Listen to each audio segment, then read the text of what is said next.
Hello and welcome to episode 12 of my Working with Evernote series.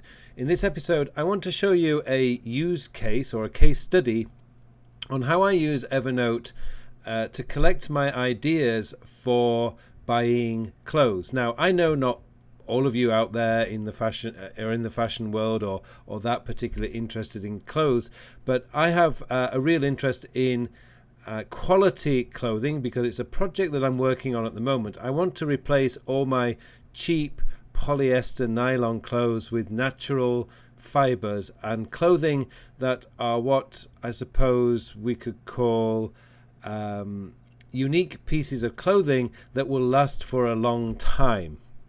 So basically, I'm trying to get rid of all my cheap clothes slowly over time because I can't afford to buy all these items in one go. And each year, twice a year, I tend to start putting these together. So I have spring, summer, and autumn, winter. Autumn, winter is my favorite time because you have so much choice, because you can layer clothes, coats and jackets and boots and shoes and all sorts of wonderful things.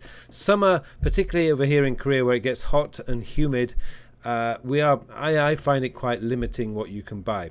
But this year I've already put together my list for the 2016 autumn winter clothing, and basically what I've done is I created a in my someday maybe tag and purchases. So I have a list of tags. These are purchases. So if I go into my someday maybe, you can see here I have Eyelet boots, which I've actually already bought, and I want to buy an Omega watch, but some of these I just cannot afford. I even have my old winter clothing list from 2014, last year, 2 years ago now.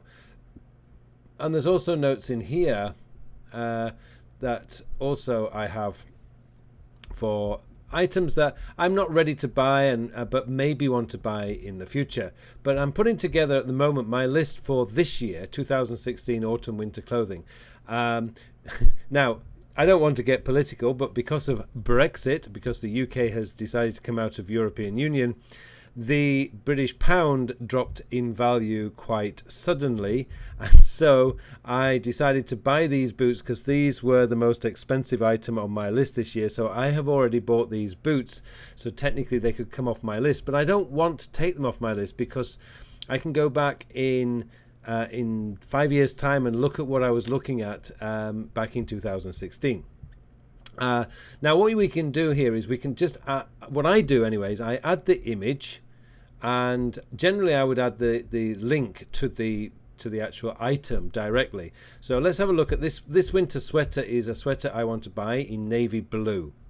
What I've done here, I've got the description of the sweater, and I've got the link. Now in Evernote these links are active, so I can click on this link and it'll take me straight to that page. So it makes it much easier for me to order the sweater when I am ready, or when I've saved up enough money to order the sweater. Going further down, I don't, as those of you following this, you must know by now that I have this huge fascination, almost obsession with all things James Bond, and there's this wonderful Instagram page that I follow called What's Daniel Wearing, and in one of the episodes I noticed that Daniel Craig was wearing this gorgeous sweater, this gorgeous v-neck sweater that goes very well with this light blue shirt. So I thought, wow, I did a bit of research. Now this guy is fantastic because he does all the research, and he discovered that this cashmere v-neck sweater was found at Emma Willis, London. So sure enough, I found the sweater. I've taken a screen grab of the sweater page, and as ever I've put the link into the website directly. So once again, when it comes to buying the sweater, I can just click and go straight there. Again, this is quite an expensive sweater, so it's going to be a few more months before I can afford to buy that, but I am saving. And also from this from the same place, What's Daniel Wearing, I came across this wonderful kangaroo leather belt that apparently Daniel Craig wears all the time. It is gorgeous. This picture doesn't really do it justice, but it looks absolutely amazing. And so I've added that to my list, and once again I've added the link to this particular belt so I can go directly there and order the belt. Finally, I have a pair of jeans on here which I may or may not buy, so I haven't actually put the link in for this yet. But I usually buy my jeans from a company called Albam, not Album. And I'm thinking about buying a pair of slim fit jeans, but I'm not entirely sure. But that's just on my list. It's a possibility. It may or may not. So that's one way I can do it. Now, I could have individual items. So I've been looking at these particular jeans by Acne Studios. Now, I've clipped the page for the jeans, but I haven't put a specific link. I could, if you notice here, if I click on here, it doesn't click. But what you can do is you can go down here and they will click. So I'm specifically interested in jeans, so I can click on there and it will take me directly to their page. Now, that's one way of doing it, but if you've done what I did with the Emma Willis, I put a picture in there. So if you go back up here, I put a picture of this here. Well, that's obviously not clickable. None of this is clickable because it was a screen grab. But what you can do if you clipped a web page is go to the information here and you've got the actual website there. So you can click view site, and I use this a lot, and it will take you directly to that particular website. Anyway, I just wanted to show you a way of how I use Evernote for collecting my ideas. And as I say, I have a tag for purchases, and I will add most stuff there. But when it comes to this time of the year, or actually I started this in June, I started making the list of the things that I wanted to buy for the autumn winter this year.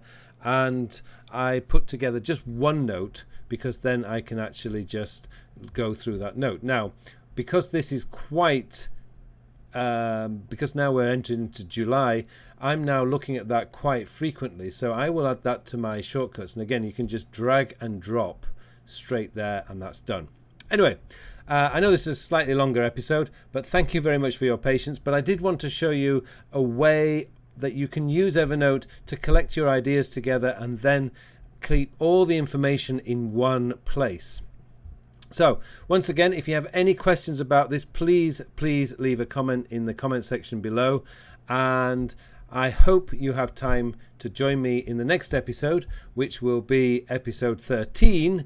And until then, I wish you all a very, very productive week.